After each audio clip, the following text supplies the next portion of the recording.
আল্লাহর হাবিব আজ থেকে 1450 বছর আগে বলে দিয়ে গেছেন, আরহামু উম্মতি বি উম্মতি আবু বকর ওয়া আশাদ্দুহুম ফি আমরিল্লাহিল উমর। জোরে কোন আল্লাহু আকবার। আমার নবী বলেন, আমার সাহাবাই কেরামদের মধ্যে সবচাইতে নরম কোমল হৃদয়ের সাহাবীর নাম হচ্ছে হযরতে আবু বকর। আমার আবু বকরকে কেউ যদি বকা দেয়, আমার আবু বকর পাল্টা বকা দেয় না। আমার আবু বকর হচ্ছে নরম মানুষ। কেউ যদি আবু বকরে মারে, আমার আবু বকর ফিরায়া কোনোদিন মারে না। আর সবচাইতে গরম মানের সাহাবীর নাম হচ্ছে হযরতে ওমর। যেই ওমরের কথার আগে তরবারি চলে। কি চলে? যেই ওমর এত গরম মানুষ, ওমর যেই রাস্তা দিয়ে যায় শয়তান পর্যন্ত সেই রাস্তা দিয়ে আর যায়। ওমর যখন রাগ উঠে মাথার চুলগুলো পাগড়ি ভেদ করে দাঁড়ায় যায়। সুবহানাল্লাহ। এজন্য মাঝে মাঝে ওমরের মতো গরম হবার দরকার আছে না নাই? ওমরের মতো যদি একটা শাসক আমরা বর্তমানে পাইতাম, কোন কুলাঙ্গার নাস্তিকের বাচ্চা রক্ত চক্ষু দিয়া মুসলমানদের দিকে তাকানোর কোনো সাহস থাকতো না। কি কোন? এই জন্য বাংলার জমিনে সারা পৃথিবীতে ইসলামের যত ক্ষতি হয়েছে, এই পৃথিবীর জমিনে যত স্বৈরাচারী শাসক এসেছে, ওমরের মতো একজন যদি শাসক আমরা পাইতাম, কোন কুলাঙ্গার মুসলমানদের দিকে তাকানোর মতো কোনো সাহস থাকতো না। এজন্য নেতার মতো কয়জন হওয়া দরকার? আরো জোরে বলেন, নেতার মতো একজন ওমরের মতো নেতা চাই। ঠিক না বেঠিক? হাজার বছর বেঁচে থাকার কোনো লাভ নাই। সিংহের মতো 1 ঘন্টা আমরা, বাঘের মতো 1 ঘন্টা আমরা বাঁচবো। কথা কোন ঠিক না বেঠিক? হাজার নেতার প্রয়োজন নাই। নেতার মতো উমরের মতো একজন নেতা এই বর্তমান সময়ে খুবই প্রয়োজন। এই জন্য বন্ধুরে আমার, মাঝে মাঝে ওমরের মতো গরম হওয়ার দরকার আছে। ও মিয়া শুনেন, আপনি নরম দিয়া কিন্তু ইসলাম প্রতিষ্ঠিত হয় নাই। মাঝে মাঝে গরম হওয়া লাগবে। আমার রাসূলের চরিত্র ছিল 2টা। মক্কি জীবনে আমার নবী ছিল নরম, মদিনাতে এসে আমার নবী গরম হয়ে গেলেন। আমার নবী নিজেও 27টা যুদ্ধের সেনাপতির দায়িত্ব পালন করছে। কি করছে?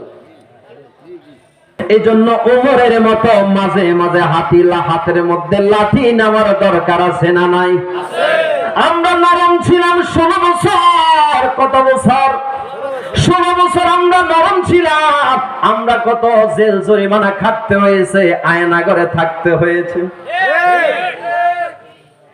আমরা 16 বছর নরম ছিলাম। নিরপরাধ মানুষগুলাকে জেলখানার মধ্যে রেখে দেওয়া হয়েছে। যেই মানুষগুলা অন্যায় করে নাই, আলেম ওলামাদেরকে জেলখানার মধ্যে বন্দী করা হয়েছে।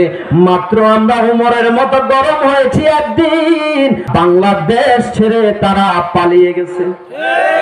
গরম হয়েছি মাত্র কয়দিন? আরো জোরে কোন কয়দিন? একদিন। পিছনের দরজা দিয়ে তারা পালিয়ে। এই জন্য ওমরের মতো মাঝে মাঝে গরম হওয়ার দরকার আছে না নাই? নবীজির সামনে বলতেছিলাম, বাবা নবীজির সামনে বড় বড় সাহাবীরা বসা, হযরতে আবু বকর, হযরতে ওমর নবীর কথাগুলা শুনতেছেন। এমন সময় নবীজির ওই মজলিসের মধ্যে গ্রাম্য এক বেদুইন এসে মজলিসের পিছন দিকে বসে বসে নবীজির কথাগুলা শুনতেছে। মনোযোগ দিয়ে নবীজির কথাগুলা শুনে এক পর্যায়ে মজলিস যখন শেষ হয়ে গেল, ওই বেদুইন মসজিদে নববীর এক কোণে দাঁড়ায়া দাঁড়ায়া প্রস্রাব করতে আরম্ভ করলো। কি করতেছে? প্রস্রাব করতেছে মসজিদে নববীর মধ্যে। এখন আমরা হইলে কি করতাম? বললাম নামাজ আগে পড়ে তারে আগে ধরি শায়েস্তা করি, নাকি না তারে ধরি বাড়িতে নিয়ে পোলাও কর্মা খাওয়াইতেন? কথা কয় না। আমরা নামাজ পড়লে পড়লাম, না পড়লে না, আগে তাকে ধরি শায়েস্তা করি। মসজিদের মধ্যে বেটা প্রস্রাব করতেছ, সাহস কত? সাহাবাই কেরামরা গরম হয়ে গেল, হায় হায় সে করছে কি, মসজিদে নববীর ভিতরে প্রস্রাব করতেছে। সাহাবীরা যখন গরম হয়ে গেল, আল্লাহর হাবিব বলেন, ও সাহাবীরা, তাকে তার কাজ তোমরা আরামভাবে করতে দাও, সারতে দাও, খবরদার তাকে তোমরা বাধা দিও না। জোরে কোন সুবহানাল্লাহ। লোকটা যখন প্রস্রাব করলো, আমার নবী তার কাছে করুণ সুরে, মায়ার সুরে বললেন, বাবা রে, আপনি যে কাজটা করছেন গো বাবা, এটা মোটেও আপনি ঠিক করেন নাই। কারণ এটা মুসলমানদের ইবাদতখানা, মুসলমানদের উপাসনায় লয়, এই জায়গা প্রস্রাব করার জায়গা না। আপনি যে জায়গার মধ্যে প্রস্রাব করছেন এটা মোটেও ঠিক করেন নাই। এমন ভাবে আমার নবী করুণ সুরে ওই লোকটাকে বুঝাইলেন। লোকটা বলতে বাধ্য হয়েছে, মুহাম্মদ, খোদার কসম, আমি যতদিন পর্যন্ত বেঁচে থাকি এমন নিকৃষ্ট কাজ আমি আর কোনোদিন করব না। দেখেন নবীজির আচার দেখে, ব্যবহার দেখে একজন কাফের হার মেনে গেল। জোরে কন্যা সুবহানাল্লাহ। এই কথা বলার পরে ওই বেদুইন বাসার দিকে চলে যাচ্ছে। আমার নবী দেখে তার পায়ের মধ্যে এক জোড়া জুতা নাই। নবী ডাক দিয়া বলে, বাবা এদিকে আসেন, আরবের উত্তপ্ত বালিগুলোর মধ্যে আপনি কিভাবে যাবেন? আপনার কি পায়ের মধ্যে জুতা নাই? ওই বেদুইন বলেন, না, আমার পায়ে জুতা নাই। আমার নবী বলে, বাবা একটু দাঁড়ান, আপনার জন্য এক জোড়া জুতার ব্যবস্থা করে দিই। আল্লাহর হাবিব ওই বেদুইনের জন্য এক জোড়া জুতার ব্যবস্থা করে দিলেন। ওই বেদুইন জুতা পায়ে দিয়ে নিজের বাসার দিকে হেঁটে যাচ্ছে। আল্লাহর হাবিব তাকে দেখে, ওই লোকটা হেঁটে হেঁটে তার বাসার দিকে যাচ্ছে। আমার নবী জিজ্ঞাসা করলেন, বাবা রে, আপনি চলার মতো কি আপনার কোনো বাহন নাই? কয়, না না, আমার কোনো বাহন নাই। আমার নবীজি তার জন্য একটা বাহনের ব্যবস্থা করে দিলেন। লোকটা খুশি হয়ে গেল, আর মনে মনে চিন্তা করলো, হায় হায়, আমি মুসলমানদের মসজিদের মধ্যে প্রস্রাব করলাম, যারা আমাকে বকা দিল, নবীজি তাদেরকে বারণ করলো, আমার পায়ের মধ্যে এক জোড়া জুতা নাই, আমার নবী এক জোড়া জুতার ব্যবস্থা করে দিল। আমার চলার মতো বাহন নাই, আমাকে একটা বাহনের ব্যবস্থা করে দিল। হায় হায়, তার আখলাক যদি এত সুন্দর হয়, নিশ্চয়ই বোঝা গেল তার ধর্মটা হচ্ছে সত্য। জোরে বলেন সুবহানাল্লাহ। ওই বেদুইন লোকটা এই কথাগুলা যখন তার জাতির সামনে বলল,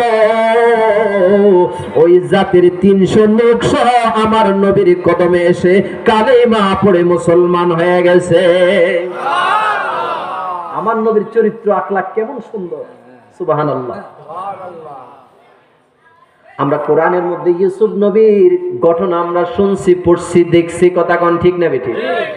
ইউসুফ নবীর প্রেমে জুলেখা যে সমস্ত মহিলাদেরকে আনা হয়েছে ইউসুফ নবীকে দেখার জন্য। কাকে দেখার জন্য? ইউসুফ নবীকে দেখার জন্য যে সমস্ত মহিলাদেরকে জুলেখা দাওয়াত করেছে, ওই মহিলাদের হাতের মধ্যে, প্রত্যেকের হাতের মধ্যে একটা ফল আর একটা ছুরি দিল। ছুরি দিয়া বলল, মহিলারা রে, এবার তোমরা ফল কাটো। ইউসুফ নবীকে যখন আনা হলো, মহিলারা ইউসুফ নবীর চেহারার দিকে তাকাইয়া বেহুশ হইয়া ওই ফল কাটার পরিবর্তে ওই মহিলারা তাদের হাত কেটে ফেললো। আম্মা জান আয়েশা বলে, দুনিয়ার মানুষের শোনো রে, খোদার কসম করি বলি রে, যেই সমস্ত মহিলারা ইউসুফ নবীকে দেখে হাত কেটে ফেলেছে, আমার নবীকে যদি ওই মহিলারা দেখতো, হাত কাটার পরিবর্তে তারা তাদের কলিজা পর্যন্ত কেটে ফেলত। আমার নবীর চরিত্রের ব্যাপারে, আমার নবীর চরিত্রের ব্যাপারে আম্মা জান আয়েশা বলে, দুনিয়ার মানুষের শোনো রে, দুনিয়ার জমিনে একটা সূর্য আছে, এই সূর্যটা প্রতিদিন ফজরের নামাজের পরে উদিত হয়। আর আমি আয়েশারও একটা সূর্য আছে, প্রতিদিন এশারের নামাজের পরে উদিত হয়। আম্মা জান আয়েশা নবীজির চরিত্রের ব্যাপারে বলে, কয় আমি একবার এশারের নামাজ পড়ে রাতের বেলা সুই দিয়ে একটা কাপড় সেলাই করছি, এমন সময় আমার হাত থেকে সুইটা পড়ে গেল আর নবীজি আমার হুজরা মুবারকের মধ্যে ঢুকলো। নবীজির চেহারার আলোতে আমি ওই হারানো সুইটা আমি আয়েশা পেয়ে গেলাম। শুধু তাই নয় বন্ধুরে, আমার নবীর চেহারা কত সুন্দর, কত সুন্দর। আমার নবীর চেহারা এত সুন্দর, আমার রাসূলের দাদার নাম হচ্ছে আব্দুল মুত্তালিব। নাম কি? Abdul Muttalib. আব্দুল মুত্তালিব বলে, আমি সিরিয়ায় যাই, শামে যাই, আমি ইরাকে যাই, ইরানে যাই, আমি ব্যবসার কাজে পৃথিবীর বিভিন্ন রাষ্ট্রের মধ্যে আমি ঘুরি রে। আমি কত মানুষের চেহারা দেখলাম, আমি বাইতুল্লাহর মুতাওয়াল্লি, কত মানুষ বাইতুল্লাহর মধ্যে হজ করতে আসে রে। আমি বাইতুল্লাহর মুতাওয়াল্লি হিসাবে মানুষের ছোট ছোট বাচ্চাগুলো আমার কাছে জারফু করার জন্য নিয়ে আসে। আমি জীবনে কত মানুষ দেখলাম। আমি আব্দুল মুত্তালিব বলছি রে, মুহাম্মাদের মতো এত সুন্দর মানুষ পৃথিবীতে আর আমি কাউকে দেখি নাই। শুধু তাই নয়, জিবরাইল আমিন বলেন, ও আব্দুল মুত্তালিব, আপনি কতটুকু দেখছেন, কতটুকু শুনছেন, এবার আমার কাছ থেকে শুনেন। কে বলছেন? জোরে কোন কে বলছেন? জিবরাইল আমিন বলছে, ও আব্দুল মুত্তালিব, আপনি কতটুকু দেখছেন আর কতটুকু শুনছেন? আমি জিবরাইল বলছি, আমি মুহূর্তের মধ্যে সারা পৃথিবী আমি ভ্রমণ করতে পারি।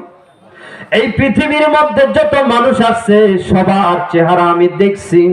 শুধু তাই নয়, পৃথিবীর মধ্যে আদম থেকে ঈসা রুহুল্লাহ পর্যন্ত যত নবী আসছে, প্রত্যেক নবীদের কাছে আমি ওহী নিয়ে আমি জিবরাইল গেলাম।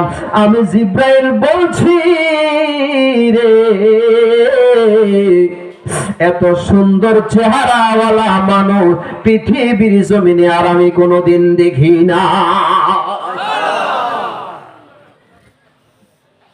আমার নবীর চরিত্র, ও বাবা, সেই নবীর উম্মত আল্লাহ আমাদেরকে বানাইছেন খুশি না বেজার? আর জোরে বলেন, খুশি না বেজার? মুনাজাত করে দিব। দেখি কারা কারা মুনাজাতের পক্ষে একটু হাত তোলেন। চলবে একটু? হ্যাঁ, ও মদিনার মাটি রে, তুই যে বড় খাঁটি রে, বলেন ও মদিনার মাটি রে, তুই যে বড় খাঁটি। আমার নবীর কারণে বলেন, আমার ও মদিনার মাটি রে,